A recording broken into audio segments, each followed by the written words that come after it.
Alright, so we're doing a little side mission here. We're back working on my daughter's Honda Element. As you can see, it's got 295,000 miles. We've got a couple codes, and the transmission's like slipping. Alright, so we have the O2 sensors, O2 sensor, O2 sensor.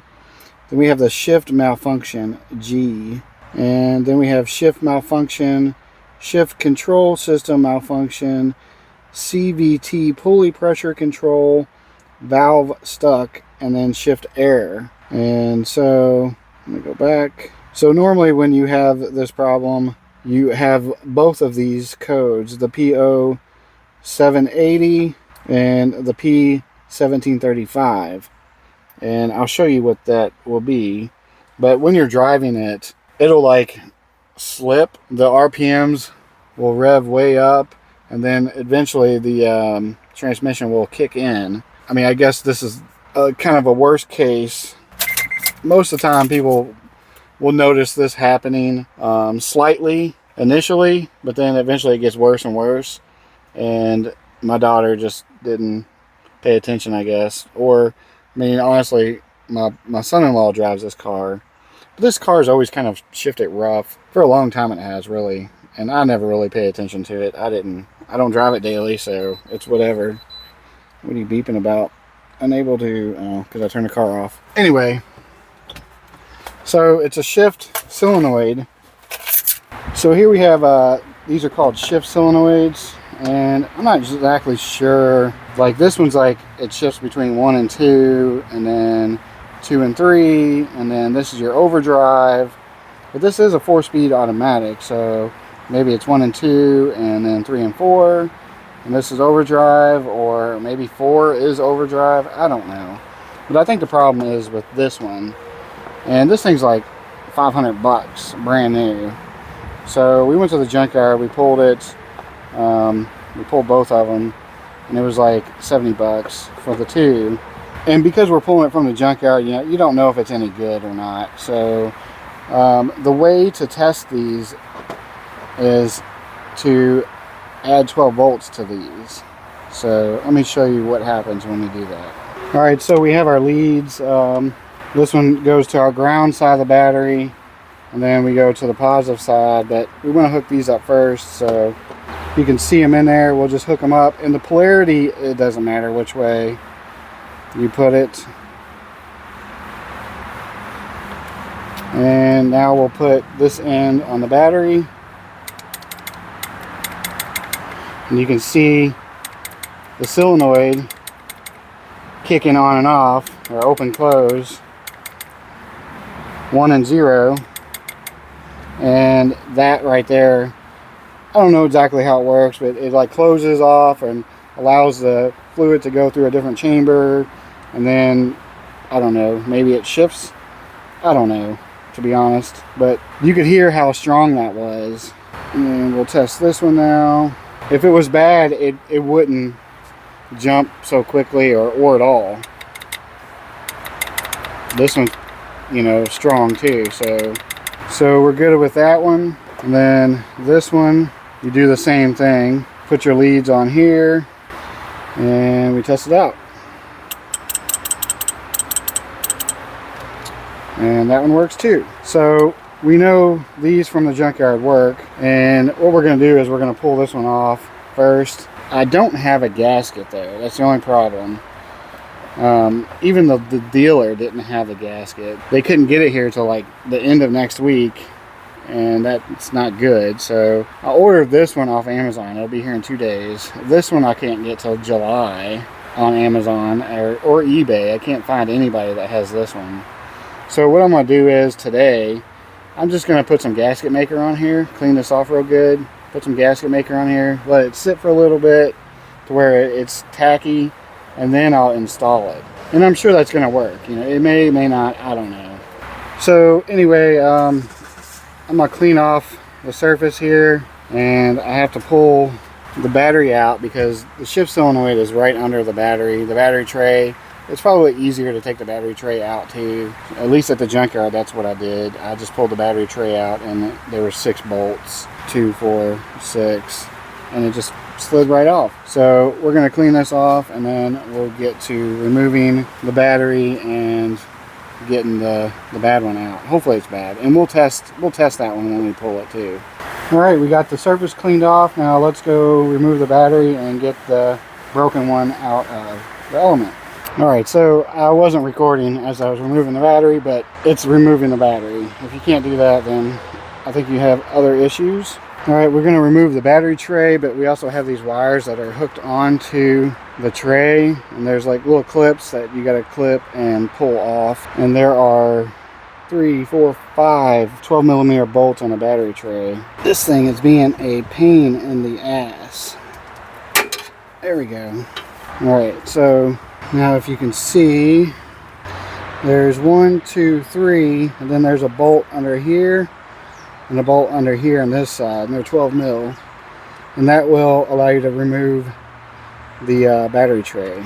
And you can see right here is the single shift solenoid, and the other one's right underneath there. I'm just going to loosen them, and then I'll get them with my impact. And of course they're going to stick into the socket.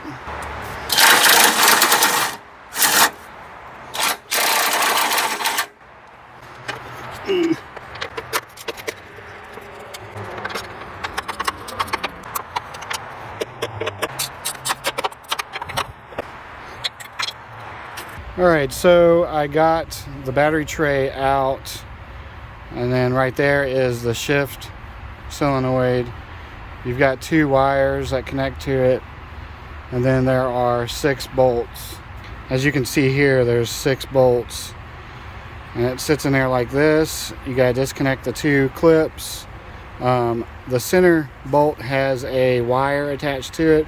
When you unscrew it, it'll remove the wire. I think it's a ground wire for the harness. So make sure you put that back on. I mean, once you unscrew that, you can pull that off. And there we go.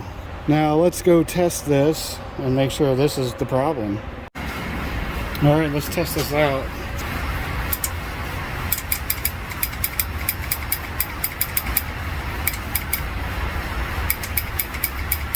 Well, that one works. We hope this is the problem, because if not, there's something else.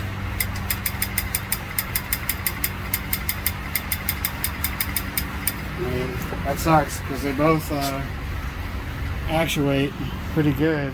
All right, well, as you see, they both work. I was hoping that was the problem, but apparently not. I don't know. Maybe it's the other one. Let's pull that and check that one. The other one's right here. You got your wire connector and 4 10 mil bolts. And it appears that every single one of these bolts are all the same. So therefore you cannot get them confused, because it doesn't matter where they go. They're all the same on both of the solenoids. Alright, let's go test this one.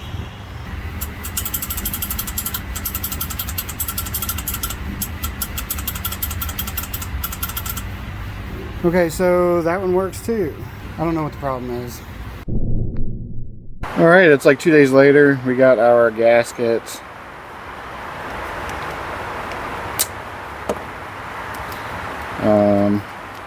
The other one we just put gasket maker on it because most of the gasket was still there. It didn't break apart, so we just put gasket maker on it and reinstalled it.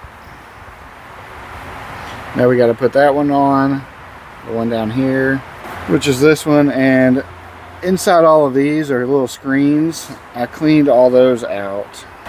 And you put the gasket on over these, because if you see, this kind of sits in,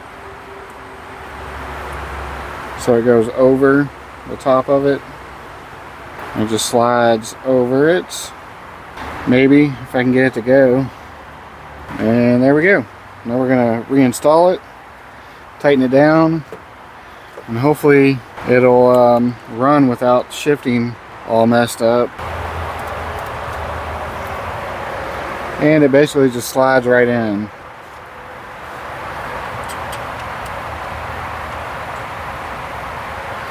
All right, I'm gonna get my 6 bolts put in, and then we'll button the rest of it up. All right, so we got it all reinstalled. Let's start her up, and we're gonna have to take her for a drive. Let me go grab my other keys so I can move my wife's car.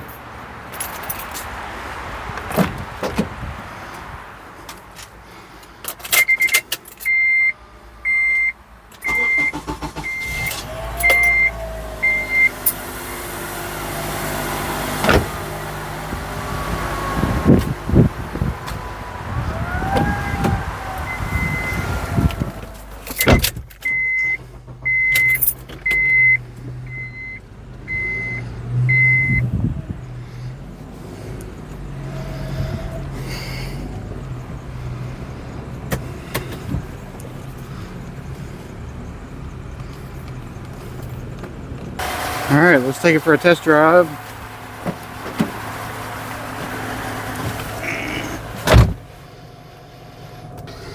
Let's reset the engine light first. Yeah, I probably should reset the engine light first, so we're going to do that. We've got it plugged in here. All right, engine light was reset.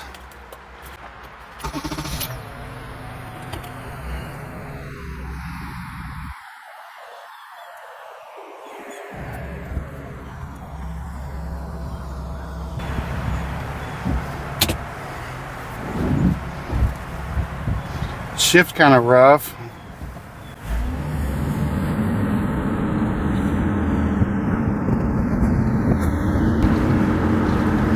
Give it time to warm up and see what happens.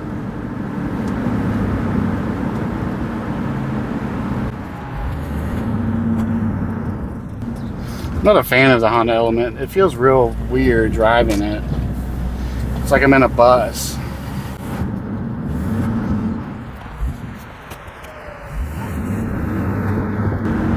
But it seemed to shift fine.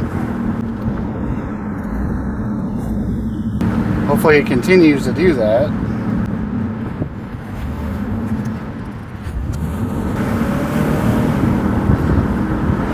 Nope. It just slipped.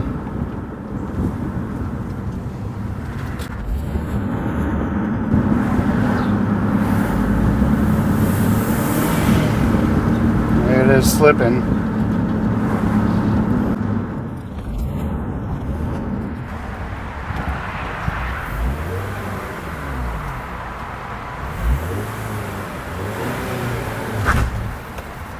It finally kicked in.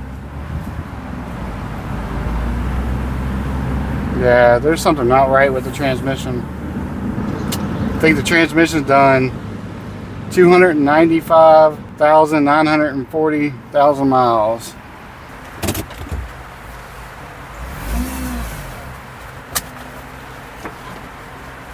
I'm gonna check the transmission fluid, and you know, we'll go from there. But I think it's done. I really do think it's done. Let me pull the codes again. Either that or the shift solenoids I pulled from the junkyard are bad. But I mean, they clicked and they were really responsive. The moment I added 12 volts to them, they just, you know, they clicked. But you know, her old ones did the same thing. So I don't know. Yeah, I'm still getting the same codes. The P0780 and the P1735. I don't know. Let's check the transmission fluid and we'll see what's up with that.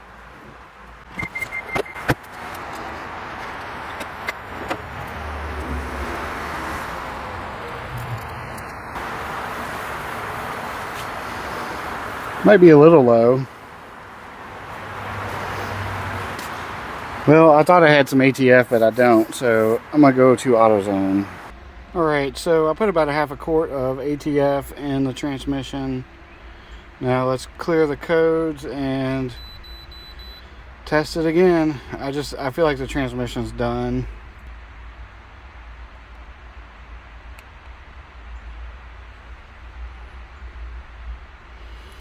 Yes, we want to delete. One moment, please. Alright. Let's get rid of the required maintenance light. I don't remember how to do it, so I'm going to stop and look it up.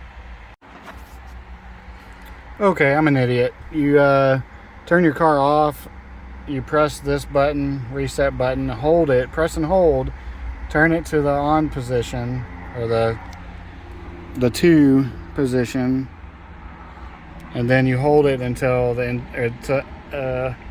then you hold the reset button until the light turns off, and then that's it. All right, let's take it for a test drive.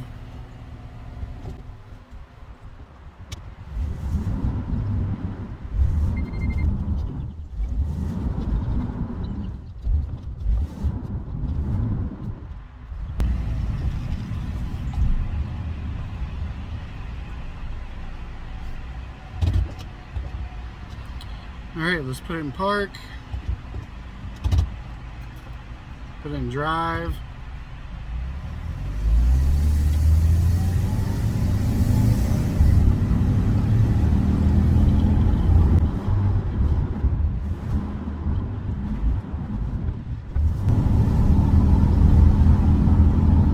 Please be okay.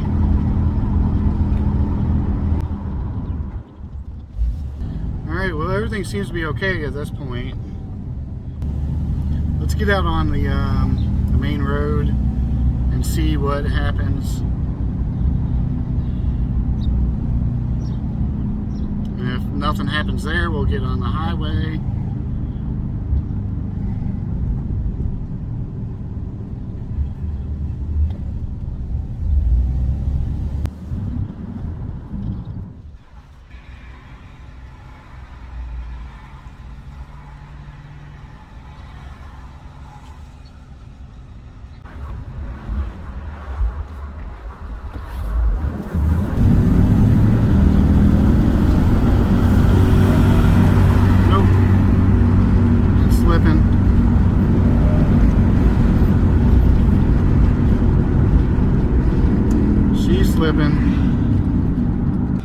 She's definitely slipping.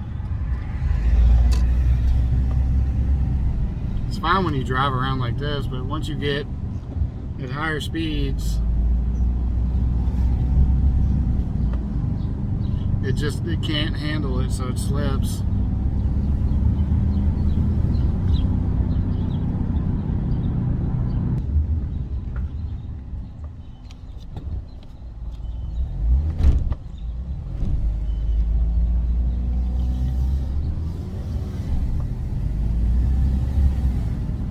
Yeah, this transmission's done, so it is done.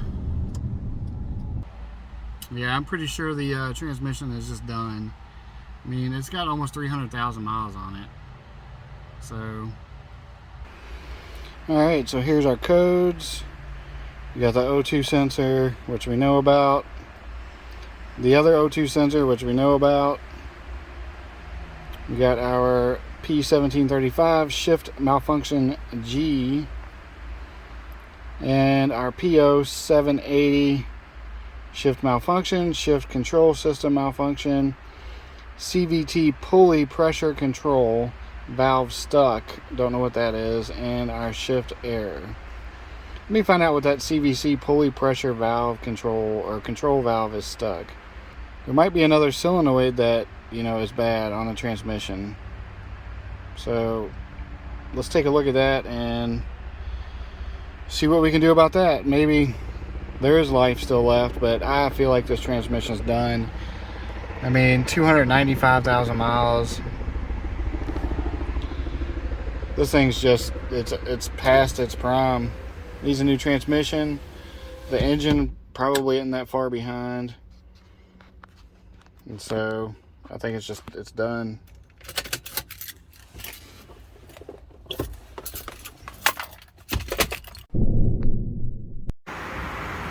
Alright, so I'm not convinced that the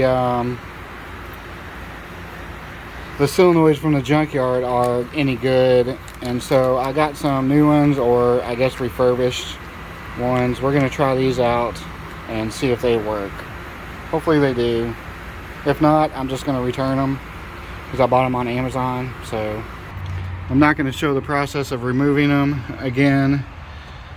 There's 4 bolts on that one, and then down there you got 6 bolts on that one, if it will focus. And so I'm just going to swap those out, and we'll be right back. All right, we got the new one in there, and down there, you can see it, maybe not. So we're going to take it for a test drive. We're going to reset the codes first though, and then we'll take it for a test drive. Alright, so I feel like I've made some progress. It still kind of slips, but this is the code I'm getting now, is a P0752. And then of course the 202 sensors, which I know about those. But the other, I forget what they were now. The other codes are not showing up anymore. So I'm not sure what this code is. Let me look it up and we'll get back. Okay, so I was editing this video and I realized I didn't really have a conclusion to this video. And I know this video is long, so if you've made it this far, you know, that's fucking awesome. I really appreciate it. But I still have no solution. The newest code was a P0752, which is a valve A stuck open or stuck on. So what I did was I drained the transmission, I replaced the transmission filter, and put all new fluid in. I didn't record any of this just because at this point I was just kind of tired of messing with the element. After I did that, I drove it around, and it didn't really help. It made things worse. And now all 3 of the codes pop up: the P1735, the P0780, and the P0752. So now all 3 of the codes are popping up, and it slips worse than it ever did. I mean, I drove it down the block, and then once it warmed up, I was on my way back home, and it was like I didn't know if I was going to make it home just because it was slipping that bad. So, you know, of course, I search online, and, you know, in the groups and the forums and whatever else, the internet, and everybody says, well, you have to use Honda OEM parts. You know, okay, that sucks, because those parts are, you know, the single solenoid is $323, and the dual is $386. So that's over $700 worth of parts. And that's a lot of money to be shooting the parts cannon at a car that has, you know, 300,000 miles on it, and it just, and still there's no guarantee that's going to fix it. I feel like the transmission is just done. I've looked at CRVs on the marketplace with 150,000 miles, and they have transmission problems. The engine's good, everything's good, but they have transmission problems. And also, I have a buddy that used to be a Honda certified mechanic. He worked at the dealer, and he says the transmissions, they don't last 300,000 miles. He's like, I don't know how this element has lasted 300,000 miles. The transmission has. He's like, the engines, yes. The transmissions, no. He's like, normally around 150, 200,000 miles, they slip, they have problems, they need to be replaced. My daughter paid $3,000 for this element, 2006 element, like, I don't know, 6-7 years ago, maybe less than that, 5 years ago. She's gotten her money's worth. She's put a ton of miles on this car because it had less than 200,000 when she bought it. So she's put 100,000 miles on this car. You know, she travels. Her and her husband, they travel. They go to lakes. They, you know, they just travel a lot. And so they put a lot of miles on this car. It's just time for this car to go. So they put it up for sale. They put it up for sale for like $2,000. And nobody's biting, so they dropped it to 18, nobody bit. They dropped it to 15, nobody's biting, and now it's at 1,200. So, you know, people are saying, oh, a transmission's $2,000. Well, yeah, you get on AutoZone's website, and you find a remanufactured Honda Element transmission, yeah, it's over $2,000. But you can find a decently lowish mile transmission for like $600 to $800. You can get a JDM one for like $1,200. So all those haters out there trying to lowball my daughter, you can fuck off. The car's in good shape. The engine's in good shape. It does have a lot of miles though. If she was wanting to keep this car, I would suggest we just go get an engine, a low mile engine and a low mile transmission, and just swap it in. You know, I've found a couple engines that were like 120, 140,000 miles for like $500-600. And I found a couple transmissions that were like 50 to 90,000 miles, JDM transmissions that were like $1,200. So for about $2,000, we could put an engine transmission in this car. And but she's just kind of done with it.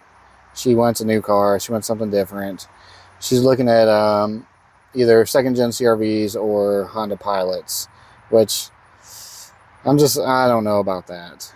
I'm not sure about Honda Pilots just because of the CVM, their VCM, cylinder, whatever management, I forget what it is, where they shut off a couple of the fuel injectors to save fuel, and then it just causes all kinds of problems with those engines. Now, there are a few years that don't have that, the VCM, but it's like, it's hit or miss. It's either engine problems or transmission problems. Same thing with the Honda Odyssey. So I suggest either another Element, because we know them. I've know them really well. I've dug deep into this car. I've done all the maintenance. And then a second-gen CRV, which I know very well. We have one. I've dug deep into it, and I've done all the maintenance. So I hope that she goes with a second-gen CRV. Goddamn gnats.